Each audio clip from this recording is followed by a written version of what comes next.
what is up guys, it's your boy Zap, aka your history teacher from 6th grade here, and today I'll be telling you the most incredible, fantastic, and if you've been there, frustrating story of all time.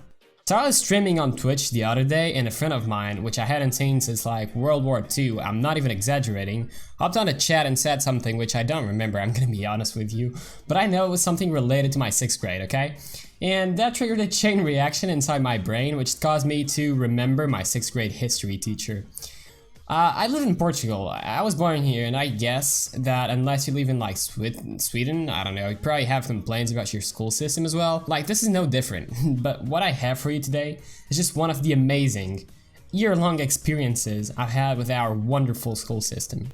Now, I don't know if it's the same for you where you live, but in the school I used to go to, there were some sort of like credits. Each class had the same amount by the beginning of the school year, and you could kind of invest those credits in like second teachers for your classes, because sometimes you didn't have the best teacher. So you talk to your class director in order to either like get him replaced or get another one to be in the classroom at the same time to help students with whatever it was that they were doing. And it was the beginning of the school year, okay? We had no clue about this whatsoever. So we were just there like chilling like villains. 6th grade Thanos is here destroying half the universe with our Infinity Stones, but that's besides the point. So you know how you have those presentations at the beginning of the year? So your teachers pretty much get to know you and you get to know your teachers? Yeah. We'd had all of those presentations. We only had one left, okay? And until that point, everything was okay. Like, no teacher seemed to be a bully or a psycho or anything. But that's when we walk into the worst classroom in the entire school. And it wasn't even a full classroom. It looked like some big ass rat had bitten half of it off, and the construction team was like too lazy to actually rebuild it, so it just had a wall going across the room. This is not gonna matter, but it's just so you know, the vibe was already set when this not even fully bald guy, and I actually mean it, he wasn't even bald completely. He had that haircut that I'd expect to see at a draw of the Bible or something, walked in.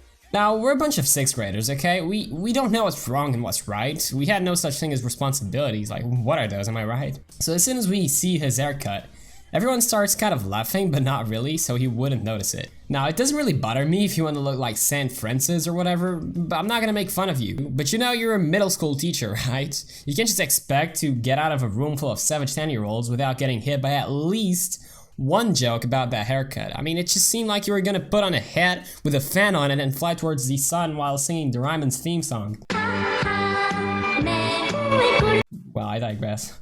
So when everyone calms down and we can finally have a conversation, he starts by asking our names and all that stuff teachers usually want to know, so they know exactly what to expect. And immediately his focus turns into a friend of mine, which we're gonna call Joseph, who's a really chill dude, okay? I still talk to him. They had no beef whatsoever. Like I said, it was the beginning of the school year and our first ever class with that teacher, so we didn't expect to be writing anything serious yet. And for that reason, we hadn't brought our notebooks and stuff. Most of us had a pen or a pencil, as well as a small agenda where we could write our teachers' names, and that was it.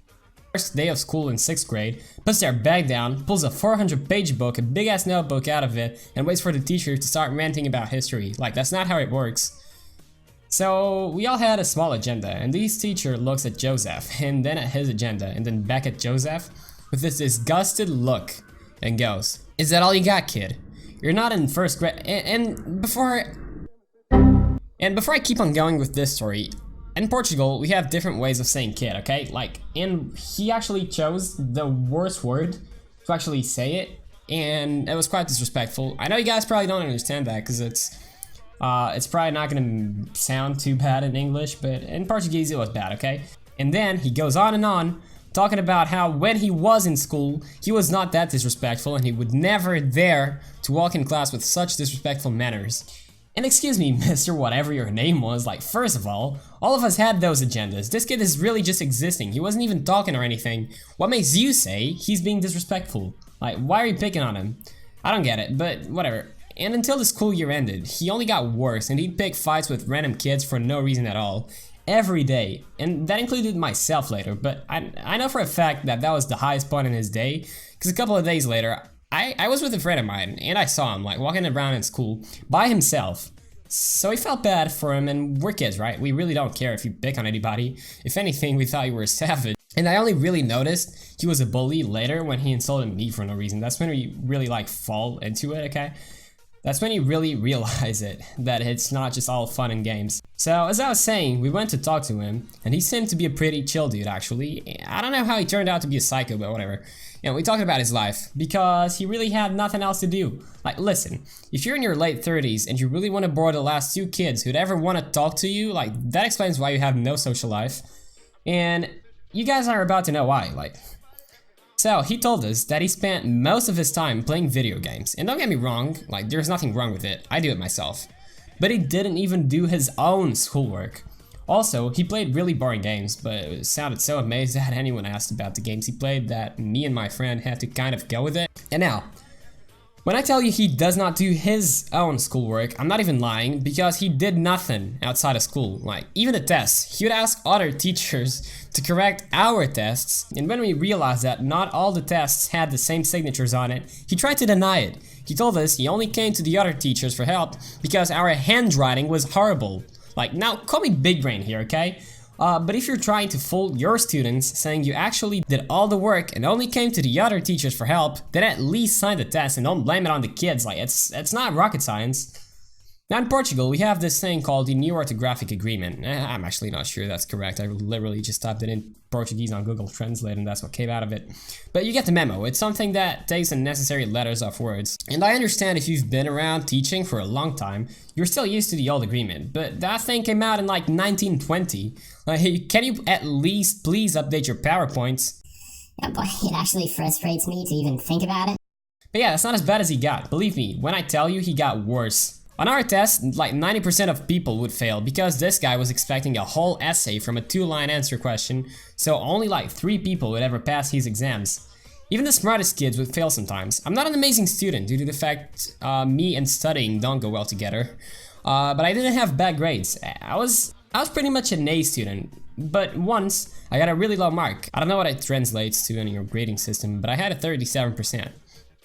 And until then, that was my first time failing a test. He just looks at me before delivering the test, and I quote, "Your hair will be even weirder when you see this." Ha ha ha ha ha ha. Okay, we get it. You're a savage. Like, the worst part is, it's not even our fault. Like, we all complained about it. There was a kid who literally had the book wide open on the ground, and he copied the exact sentences on the book and still failed the test. Like, what are you telling me? You told me to study, but then if I don't get rewarded for doing so? I might as well just Google it and freaking copy paste it into the test. What difference is it gonna make? Like, why do we even have books at all? Yeah, and when we asked him why the answers were wrong, he'd tell us that they were not grammatically correct. And I can understand that, as long as they actually weren't, but they were. So it doesn't make sense. His answer would always be, just don't read the book that much, copy everything that's written on my PowerPoints.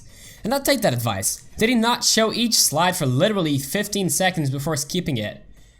So with all this time and all the complaints we had, we went to our class director and told her pretty much, our teacher sucks, okay?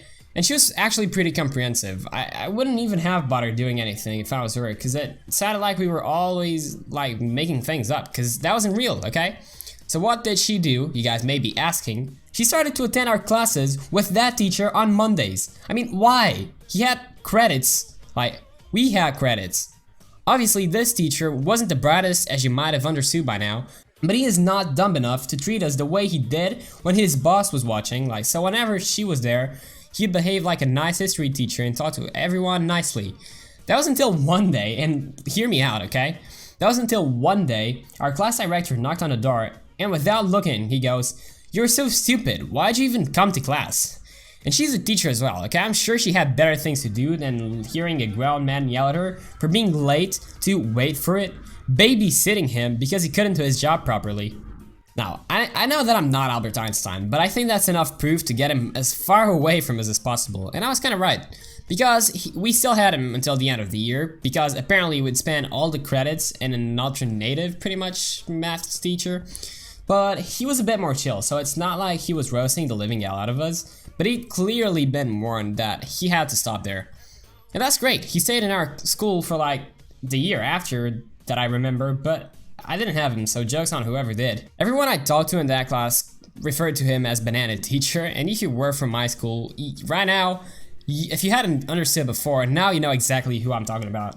Now, I remember my mother going to the school to meet up with the class director, She saw that teacher, although she had no clue it was the one we were always complaining about, and she told me he was not normal because he apparently interrupted the meeting to talk to the parents and tell them essentially we had all been lying the whole time. But something about the way he talked and the things he was saying just didn't make sense, and he was really just a meme after all. Like, his voice always had the same tone to it. He would never scream, never speak any louder, never speak any lower. Like, he'd always wear this hilarious hat.